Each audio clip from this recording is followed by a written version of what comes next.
જોરદાર ગાવું જીવનમાં 50 વર્ષ પૂરા થાય છે.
ફરી એકવાર જોરદાર તાળીઓ બધા લોકોને મળી પડી.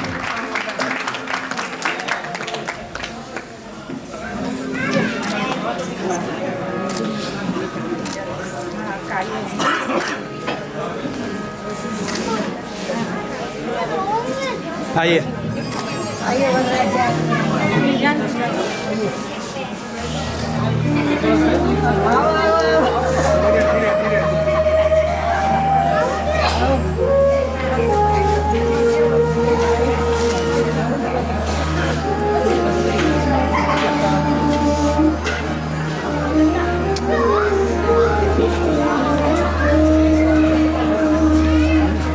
तक फुल साइड में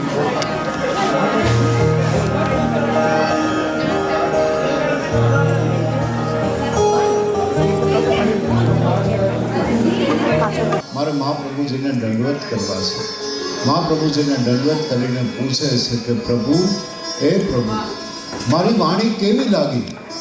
ત્યારે મહાપ્રભુજીએ કીધું, સુરદાસ આવું નથી. તો કે મેં જગત જોયું નથી, ભાવ કેમ પ્રગટ કરું? તો કે આવ, તને હું ભાવ પ્રગટ કરતા શીખવાડું.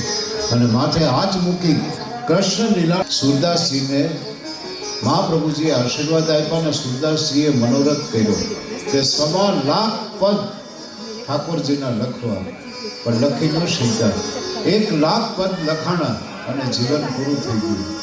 ઠાકોરજીને એમ થયું કે મારો સુરદાસ કોઈ મનોરથ લઈ અને નિત્ય લીલામાં પ્રવેશ કરે કેમ ચાલે? લાવ એના મનોરથ હું પૂરા કરું. અને 25,000 પદ ઠાકોરજીએ લખ્યા અને છાપ આપી સુર શ્યામ. આવા સુરદાસજી 105 વર્ષ ભૂતલ ઉપર રહ્યા અને નિત્ય લીલામાં જ્યારે પ્રવેશ કરે ત્યારે ઠાકોરજીએ જેને વાણીમાં સ્થાન આપ્યું એ સુરદાસજી લખે છે, ચરણ કમલ બંધો હરિરાય, ચરણ કમલ બંધો હરિરાય. આવો માની સુરદાસજી રચિત આ પદ.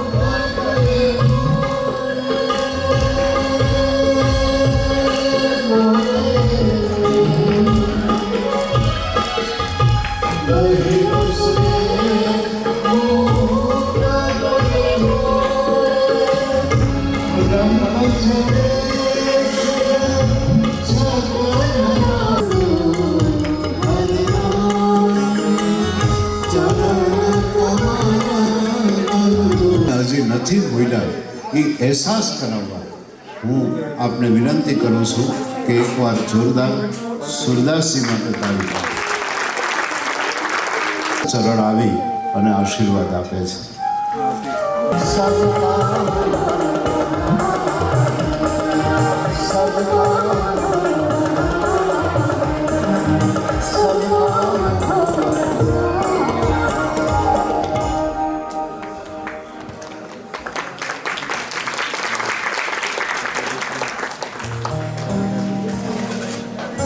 हो गया भैया.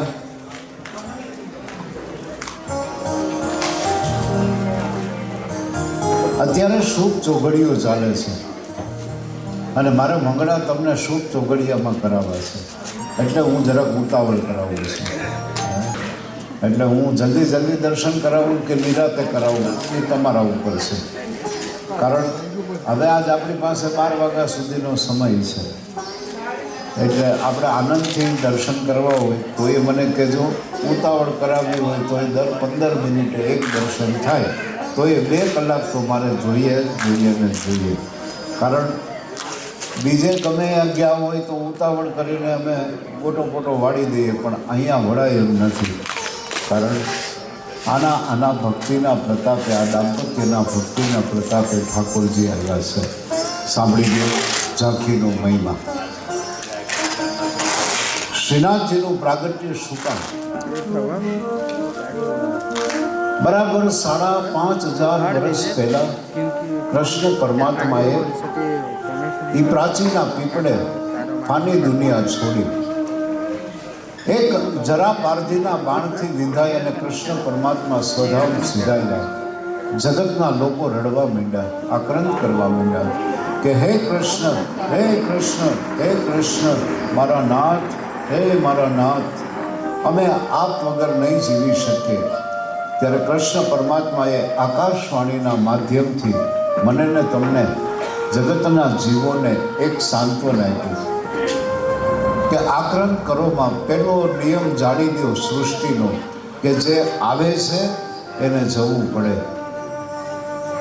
પણ બધા જગતના જીવો, ભોળી પ્રજા હે કૃષ્ણ અમે નહીં રહી શકીએ. ત્યારે કૃષ્ણ પરમાત્માએ કીધું કે મારી ગીતા વાંચજો, ભાગવતજીનું શ્રવણ કરજો, ધર્મના રાહે રહેજો. છતાં પણ જ્યારે ધર્મ ઉપર, કોઈ સ્ત્રી ઉપર કે કોઈ ગાય ઉપર અત્યાચાર થશે અને તમારાથી દૂર ન થાય તો મને પુકારજો.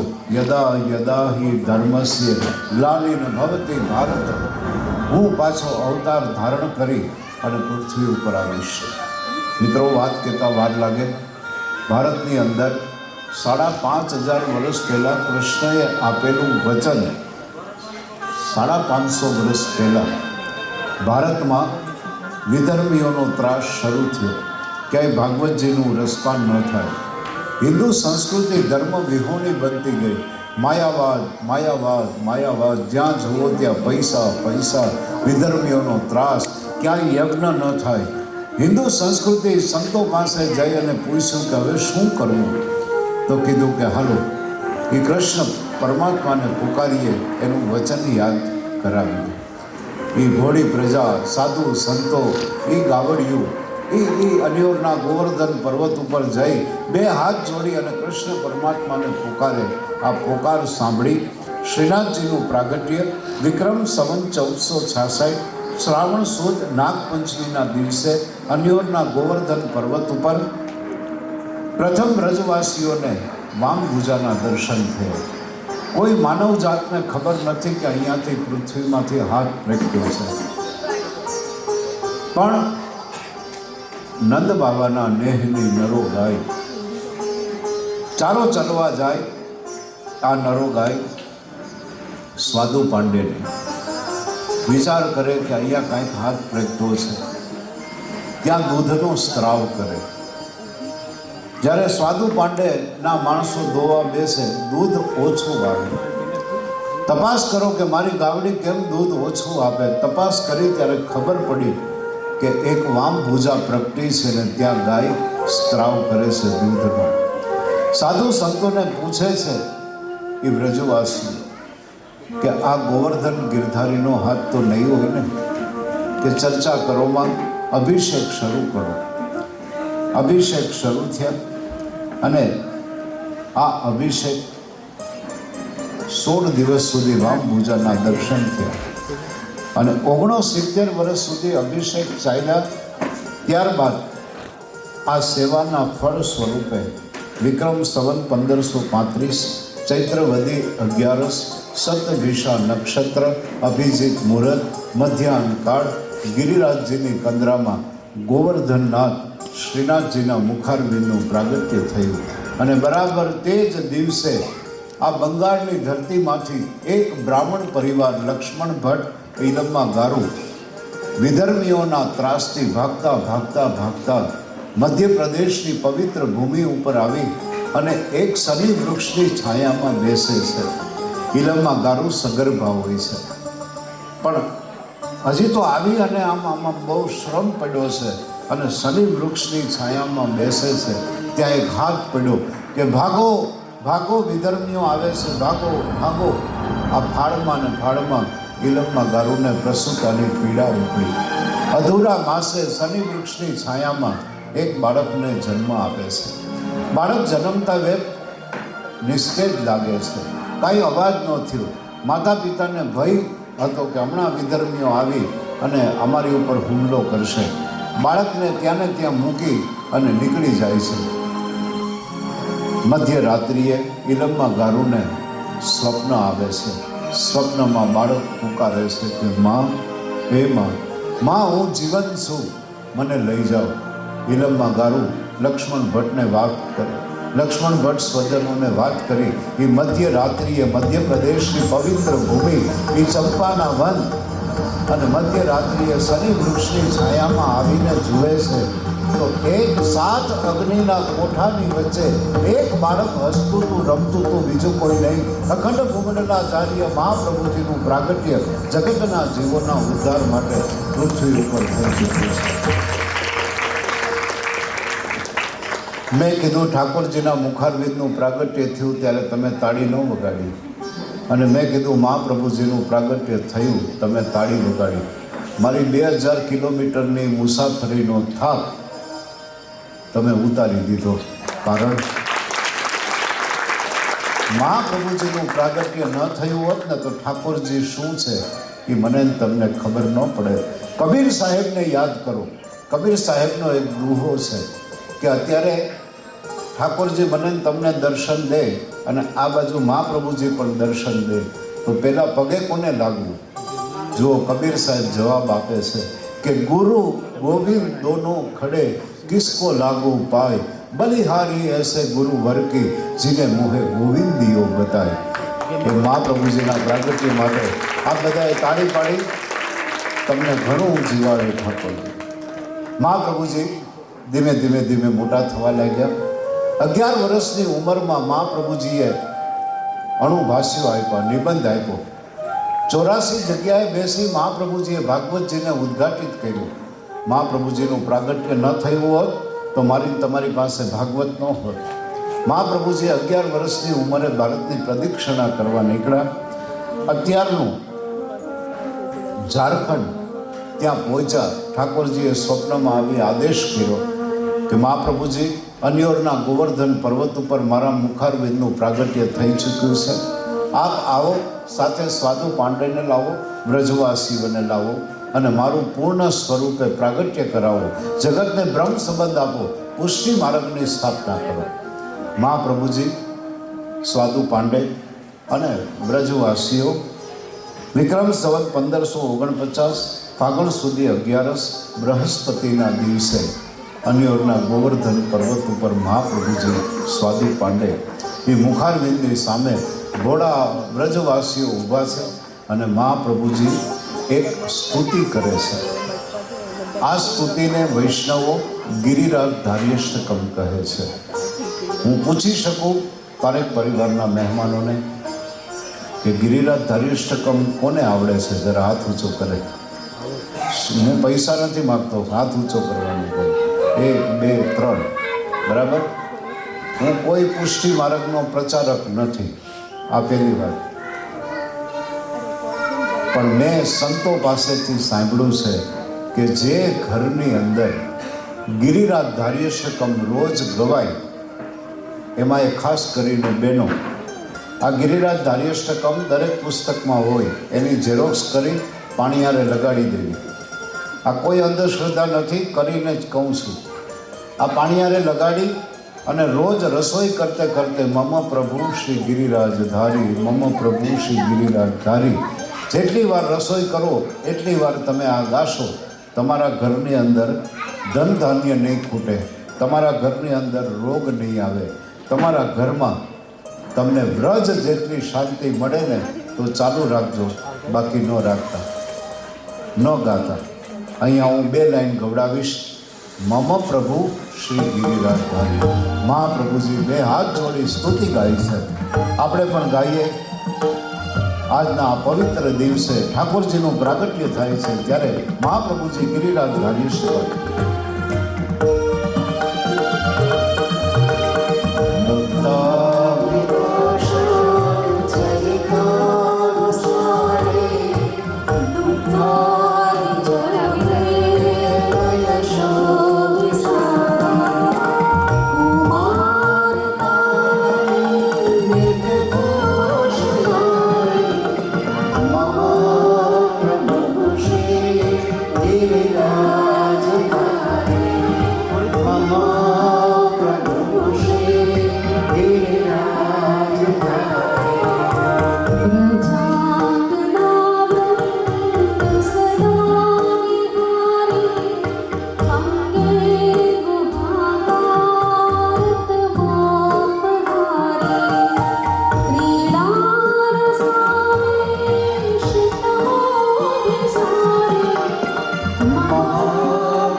આપણે બધા 2 હાથ ઊંચા કરી.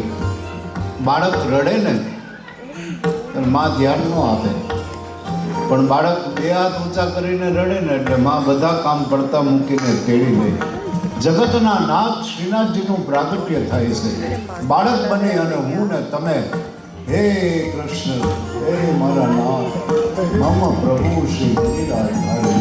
આવો આપણે બધા એક સાથે બહુ સરળ શબ્દ મમ પ્રભુ શ્રી. આંખ બંધ થઈ અને આંખ ખુલે ઠાકોરજી મહાપ્રભુજીને આલિંગન આપીને ઊભા છે. વૈષ્ણવો, પ્રથમ મિલનના દર્શન ભદ્રકની ભૂમિ ઉપર પારેખ પરિવારના આંગણે કરીએ. પ્રથમ મિલનના દર્શન.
તાળી.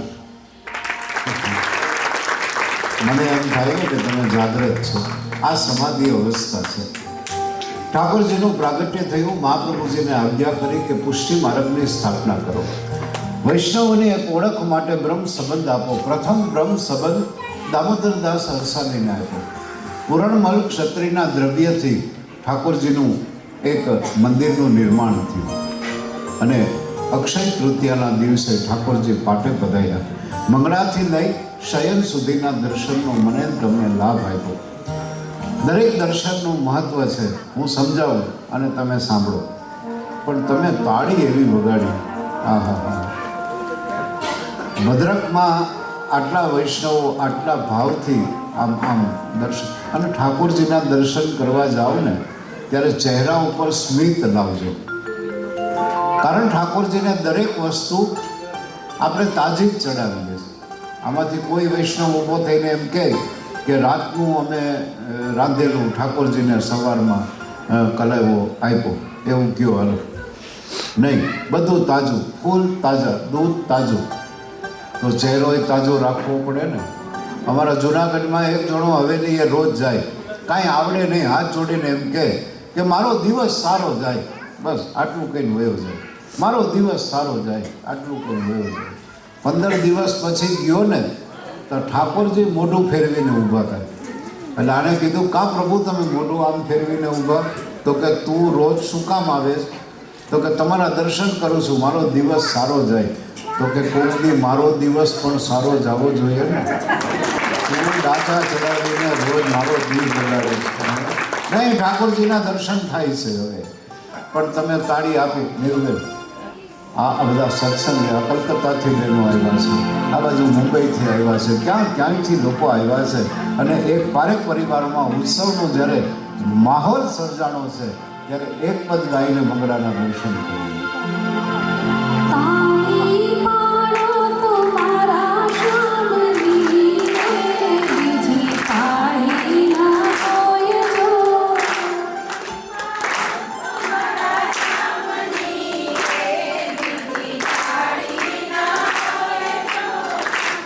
હાલો નિલેશભાઈ, ગાડી મળે જ અત્યારે જુનાગઢની તો હું નીકળું, કારણ કે આ લોકો બહુ સારું ગાય છે, મારી જરૂર જ નથી. है आप लोग बोल रहे हैं कि हिंदी में भी थोड़ा बोलूँ, मैं बोलूँगा, हिंदी में भी बोलूँगा. आइए एक पद सुनते हैं, उसके बाद हिंदी में भी पूछेंगे.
એ જેને તાળી પાડીને એને ઠાકોરજી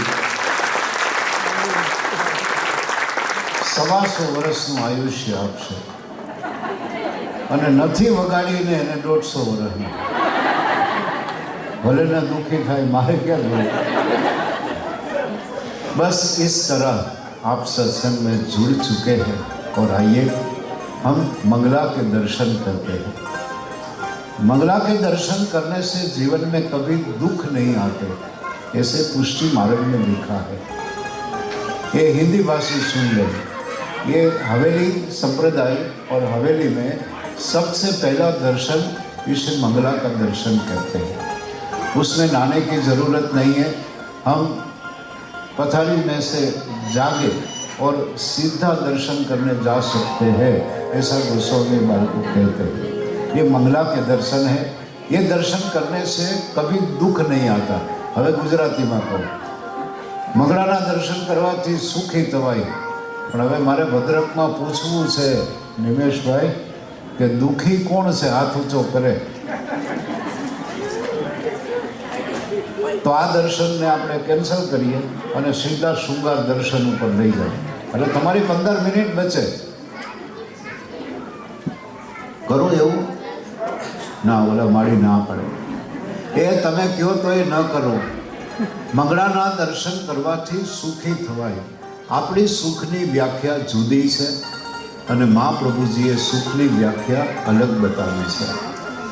મને તમને સુખ એટલે ગાડી હોય, બંગલો હોય, 2-4 દુકાનો હોય, ફેક્ટરી હોય, બેંક બેલેન્સ હોય, આને આપણે સુખ ગણીએ. અત્યારે આપણે દરેકના ઘરમાં ડ્રોઈંગ રૂમમાં તમે દાખલ થાવ તો સોફા સેટ છે, ડાઇનિંગ રૂમમાં જાઓ તો ડાઇનિંગના સેટ છે, તમે તિજોરી ખોલો તો ડાયમંડના સેટ છે. આપણા ઘરમાં આટલું સેટ છે. હા, આપણે સેટ છીએ? આપણે અપસેટ છીએ સાહેબ. મહાપ્રભુજીએ કીધું છે કે આંતરિક સુખ વયા ગયા છે ને. હે મનુષ્ય, સવારે વહેલો જાગ. જે વહેલા જાગે ને એને કોઈ દી દુઃખ નથી થતું.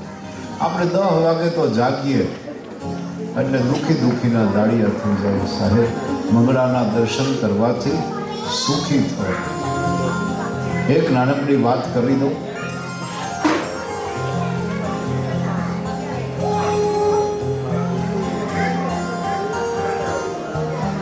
એક મોટો નગર, કલકત્તા જેવું, મુંબઈ જેવું, દિલ્હી જેવું, એક કોલેજમાં એક યુવક અને યુવતી બે સાથે અભ્યાસ કરે.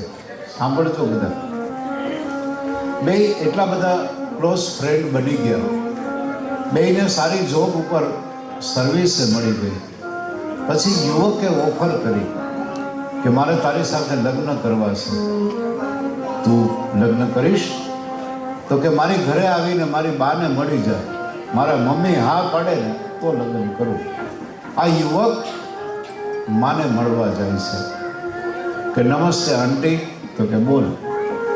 કે તમારી દીકરીને પ્રેમ કરું છું, લગ્ન કરવાની મંજૂરી આપશો? સાંભળજો. એટલે માએ પૂછ્યું કે તું મારી દીકરીને સુખી કરીશ ને? યુવકે જવાબ આપ્યો, સુખી નહીં કરી શકું, સગવડ આપી શકીશ. એ કહેશે તો ગાડી લઈ દઈશ, બંગલો આપીશ, જે કહીશ, પણ સુખી તો એને એની જાતે થવું પડશે. કારણ કે જગતમાં કોઈ માણસ કોઈને સુખી નથી કરી શકતો. સાહેબ, આ દર્શન એટલે આપણા વયા જતા સુખને પ્રાપ્ત કરવાનો અવસર પ્રાપ્ત થયો છે. આવો દર્શન કરીએ મંગળાના દર્શન કરવાથી સુખી થયો.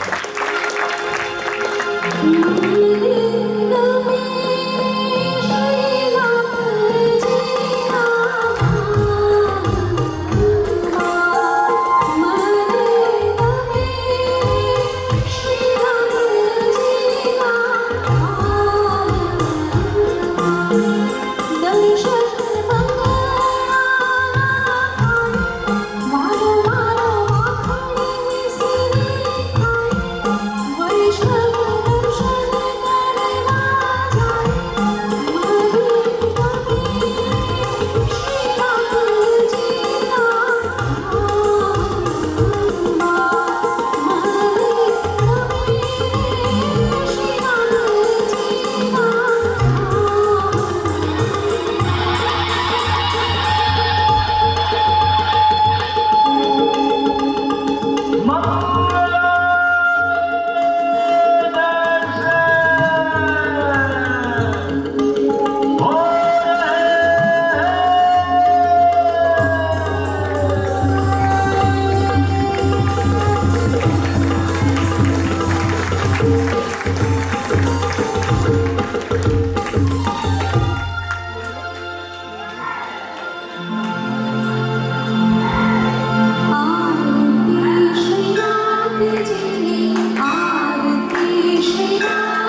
1 વર્ષ પછી ઠાકોરજીએ આજ ભદ્રકમાં પહેલી વાર આટલા વૈષ્ણવોને દર્શન આપ્યા સાહેબ. હવે આટલા વૈષ્ણવો ઠાકોરજીનું સ્વાગત જો ગીત ગાઈને કરે તો રૂપા બાવરીના શબ્દો શું કહે?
आइए अब दर्शन करते हैं श्रृंगार.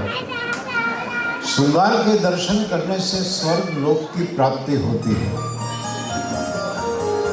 ये मरने के बाद स्वर्ग मिले या नरक मिले किसे पता है. मैंने संतों से सुना है कि कहीं भी स्वर्ग भी नहीं है, नरक भी नहीं है. हम पैदा हुए और हमारी आंख बंद हुए, हम जैसा कर्म करते हैं वैसा फल हमको मिलता है. स्वर्ग और नरक, इसकी कोई व्याख्या मैं नहीं करना चाहता हूँ, लेकिन ये हमारे निवेश है. मैंने कल भी बताया था, आज भी बता रहा हूँ कि जो माता पिता उसकी गोल्डन जुबिली ये परिवार जब सेलिब्रेशन कर रहे हैं, तब एक ही बात बताना चाहता हूँ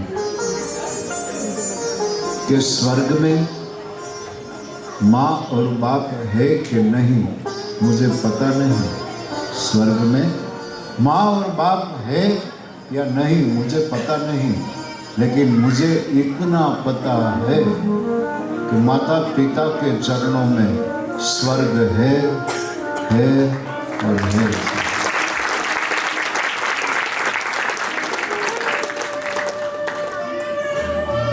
कई लोग माँ बाप बूढ़े हो जाते हैं ना, तो उसके कान काम नहीं करते, पैर काम नहीं करते, और बच्चे के पास समय नहीं होता। वो बुलाता है, सुनता नहीं, बेटा कुछ कहता है, बाप सुनता नहीं, और घर में कुछ ना कुछ प्रॉब्लम होते हैं सबके घर में। अरे साहब, भागवत जी आप पढ़िए, मैं और आप तो मनुष्य हैं, लेकिन जिसे हम पूज रहे हैं वो कृष्ण, कितने दुख झेले हैं उसने, कहीं किसी ने पढ़ा है? कृष्ण जैसा दुखी व्यक्तित्व किसी का नहीं है। लेकिन ये परिवार में ये संतान अपने माता पिता की ये गोल्डन जुबिली मना रही। मैं बड़ा खुश हूँ। कल निमेश भाई बोला कि मेरी माँ, उसको नाथद्वारा जाने का था, लेकिन लॉकडाउन आ गया, तो माँ ने ठाकुर जी की प्रतीक्षा की। किस तरह प्रतीक्षा की? जिसने रामायण पढ़ा होगा वो ये बात समझ जाएंगे। 15 साल की शबरी थी, 15 साल की, और किसी को पूछ रही है कि इतने पशुओं की आवाज़ क्यों आ रही है, तो कि कल तेरी शादी है। वो राजा की बेटी थी शबरी, और कल तेरी शादी है और बारात आएगी, तो इतने पशुओं को काट के भोजन बना के इसको खिलाना है। तो शबरी ने रात को मनोमन प्रार्थना की कि इतने पशु की कत्ल होगी और मेरी शादी होगी, मुझे शादी नहीं करनी है, और चली गई घर छोड़ के, राजमहल छोड़ के। कहाँ गई? मातंग ऋषि के आश्रम में। और मातंग ऋषि ने कहा कि तू भील जाति की है, मेरे आश्रम में तू नहीं आ सकती, बाहर रहे। तो आश्रम के बाहर बैठी। लेकिन गुरु की कृपा कैसे होती है, और मातंग ऋषि शबरी को आशीर्वाद देते हैं कि शबरी, तेरी झुपड़ी में राम आएंगे, तू प्रतीक्षा करना। और साहब, 17 साल की शबरी आज 70 साल की हुई, राम नहीं आए, लेकिन रोज आएंगे आएंगे आएंगे आएंगे आएंगे, और उसके घर राम आए। साहब, एक प्रतीक्षा।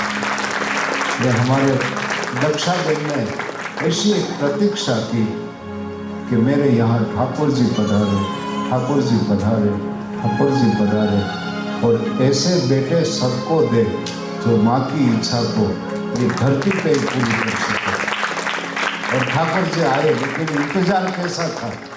सुनिए ये भजन।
एक आदमी था, थोड़ा आवाज कम करिए। उसने भगवान कृष्ण की आराधना शुरू की और रोज सुबह में अपना प्रॉब्लम बता रहे कि मेरे को ये प्रॉब्लम है, आप दूर कर दो, मेरे को ये प्रॉब्लम है, दूर कर दो। 6 महीना तक कृष्ण की उपासना की, कुछ हुआ नहीं तो भगवान को बदल दिया, कृष्ण को नीचे उतार के रख दिया और राम को लेके आ गए। उसको भी प्रॉब्लम बताने लगा। एक अत्तर वाले की दुकान के पास निकला तो उसको लगा कि मैं राम के लिए थोड़ा सा अत्तर ले लूं। अत्तर लिया। बराबर ध्यान से सुनना, ये हम लोग कैसे है, ये शरीर मिला है ना। राम को अत्तर लगा रहा है और कृष्ण की मूर्ति को देख के बोला, मुफ्त में अत्तर की खुशबू लेता है। उसके पास जाके कपड़ा डाल दिया उसके माथे पे कि मुफ्त में अत्तर की सुगंध नहीं मिलेगी, मेरा काम नहीं किया। तब भगवान कृष्ण प्रसन्न हो गए। अरे क्या बात है, राम को अत्तर चढ़ा रहा है और भगवान कृष्ण को ऐसे बोल के कि मेरा कुछ काम नहीं करता, मुफ्त में बैठा है, खुशबू लेता है, और भगवान कृष्ण प्रसन्न हो गए। तब कृष्ण ने बताया कि तू आज तक मुझको मूर्ति समझ रहा था, आज तूने ऐसा समझा कि मैं यहाँ स्वयं खड़ा हूँ और तूने बोला कि खुशबू मुफ्त में नहीं मिलेगी, इसलिए मैं प्रसन्न हुआ। भगवान को मूर्ति की तरह मत पूजो, अपना दोस्त बनाओ, अपना भाई बनाओ, अपना ईश्वर बनाओ, तो भगवान आते हैं, वरना नहीं आते। ये कवि क्या करती है?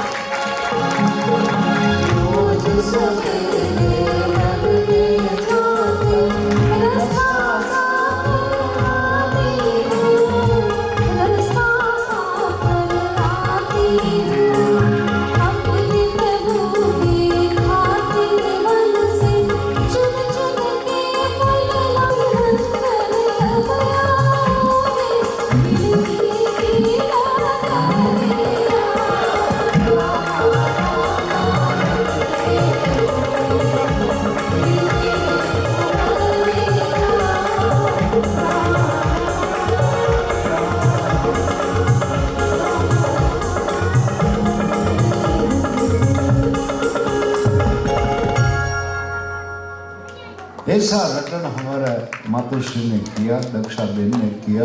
ठाकुर जी आइए दर्शन करते हैं शृंगार के। इस दर्शन से स्वर्ग लोक की प्राप्ति इस धरती पे हो सकती है, ऐसा ग्रंथों में लिखा है। आइए दर्शन करते हैं शृंगार।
धन्यवाद। श्रृंगार दर्शन के बाद ग्वाल के दर्शन आते हैं। ग्वाल के दर्शन में हमें इतना ही सीख मिलती है कि हर एक आदमी को परिश्रम करना चाहिए। 5.5 साल की उम्र में कृष्ण ने गौचरण लीला, प्रथम लीला की गाई की। और मैं एक बात बता रहा हूँ भद्रक में, ये हमारी महानता के लिए नहीं बता रहा हूँ, जरा ध्यान से सुनिए। 30 साल से हम कलकत्ता, बेंगलोर, दिल्ली, मुंबई, चेन्नई और ये भद्रक में पहली बार हम आए।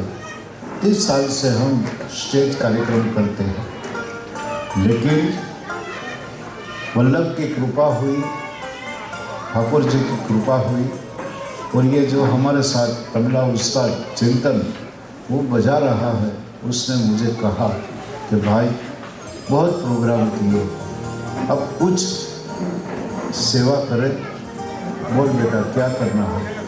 बोले श्रीनाथ जी की झांकी करनी है। बोला मुझे पता नहीं है। 2012 में 8 साल पहले कि मेरा बच्चा मुझे कह रहा है कि हम सत्संग करेंगे, मुफ्त में नहीं जाएंगे, लेकिन जो मनोरथी हमको पुरस्कार देंगे वो हम अपने लिए नहीं उसका खर्च करें। जो भी मनोरथी हमको पुरस्कार देंगे वो हम सब गौशाला में दान कर देंगे। और हमने स्वीकार। और आपको मैं बता रहा हूँ, मुझे खुशी है कि 8 साल में हमने 284 झांकी की। 284 वो मुंबई, टाटा नगर, दिल्ली, राजकोट, पोरबंदर, हमारे सौराष्ट्र गुजरात में की। 16 लाख रुपया हमने गौशाला को इनायत किया। ये पूरा कॉन्सेप्ट हमारे लिए नहीं है, सिर्फ गौशाला के लिए हम ठाकुर जी के दर्शन कराते हैं कि ये आपको हम ध्यान में। यहाँ हमारे मुखिया जी ये झांकी के बाद आपको ठाकुर जी का प्रसाद देंगे, ये उपरना देंगे, आप जो भी चरण भेंट देंगे वो सब गौशाला में जाएगा। अगर निवेश भाई बोलेंगे राजू भाई आपका जो खर्च होता है वो ले लो, और उसके बाद जो बचे राशि यहाँ हमारे भद्रक की गौशाला में दे दो, तो मैं भद्रक की गौशाला में दे के चला जाऊँगा, क्योंकि ये मेरे लिए नहीं आया, माँ बावली के लिए यहाँ आया। और संतों से सुना है कि गाय पशु नहीं है, अपने माँ बाप इंसान नहीं है, और तुलसी वो झाड़ नहीं है। हमारे माँ बाप भगवान है, तुलसी माँ है, और गाय 33 कोटि देवता उसमें वास करते हैं। कई लोग बोलते हैं 33 करोड़ देवता, ये अपभ्रंश है। 33 कोटि देवता गाय के शरीर में वास करते हैं। और गाय क्या है? कृष्ण परमात्मा ने गौचरण लीला सबसे पहले की। क्यों? कि गाय जब चराने जाते थे तब कृष्ण आगे रहते थे, और गाय जब चर के वापस आती है तब कृष्ण पीछे रहते थे। क्यों? गौरज कृष्ण ने अपने शरीर में ले ली, क्योंकि कृष्ण को मालूम था कि मुझे कुरुक्षेत्र के मैदान में अर्जुन के सारथी बन के खड़ा रहना है। कई दिशाओं में से बाण आएंगे, लेकिन मुझे मेरी गाय का बख्तर, उसकी धूल का बख्तर हो जाए, इसलिए गाय की लीला कृष्ण ने प्रथम की। और एक बात मैं बता दूं, मैंने प्रयोग किया है, आपको भी करना है तो कर सकते हैं। बराबर ध्यान से सुनना। हम विकट परिस्थितियों में गुजर रहे हैं। कहीं हमारा मन काम न करे, अशांत हो जाए। किस तरह हो जाए कि अपना बच्चा, अपना बेटा जवान हो गया हो, खूब पढ़ा लिखा हो, लेकिन उसको जॉब नहीं मिलती, हमारा घर में लड़की होती है, सुशील है, गुणियन है, और उसकी शादी नहीं हो रही है। बेडरूम में अपने माता पिता आंसू बहा रहे हैं कि हे ईश्वर, क्या करें क्या करें क्या करें। एक बात ध्यान से बता दूं आपको कि अगर कोई भी परिस्थिति का निर्माण हो और आपसे वो दूर न हो तो हथेली में गुड़ लेके किसी गाय को खिलाओ, तुम्हारा भाग्य का परिवर्तन हो जाएगा। क्योंकि गाय की हमारी हथेली में उसका मुंह लगता है तो हमारा जो भाग्य की रेखा है वो पूरी बदल देती है। गाय माँ की ऐसी ताकत है। यहाँ से मैं विनती करता हूँ, हमारे सौराष्ट्र में गुरु महाराज ऐसी एक, जब हमारी बहन बेटियाँ बहुएं जब खाना पकाती थी ना, तब 2 रोटी सबसे पहले बनाती थी, एक श्वान के लिए और एक गाय के लिए। अगर आपके घर में ये बनती है तो आपको मुबारक, ना बनती हो तो कल से शुरू कर देना। सबसे पहला भाग जो होता है वो गाय का होता है और दूसरा भाग श्वान का होता है, उसके बाद हमारा भाग होता है। कल से करना, अपने घर में आपको बड़ी प्रसन्नता होगी। ऐसे दर्शन એટલે बाल के दर्शन। आइए, पारेख परिवार की ओर से हम ये गोल्डन जुबेली मना रहे हैं। तब गोपा अष्टमी का दिन था। माँ जशोदा 5.5 साल की उम्र में कृष्ण को जगाते हैं और कहते हैं, बेटे, हे बेटे, चल गौचरण लीला तू करने निकल। और कृष्ण जागते हैं। साहब, हम लोग उठते हैं, कृष्ण तो जागते हैं। और गौचरण लीला के लिए कृष्ण तैयार है। और आइए हम भी दर्शन करते हैं। इस दर्शन से प्रतिष्ठा बनी रहती है। ऐसे दर्शन એટલે गौचरण दर्शन। आइए कैसे करते हैं।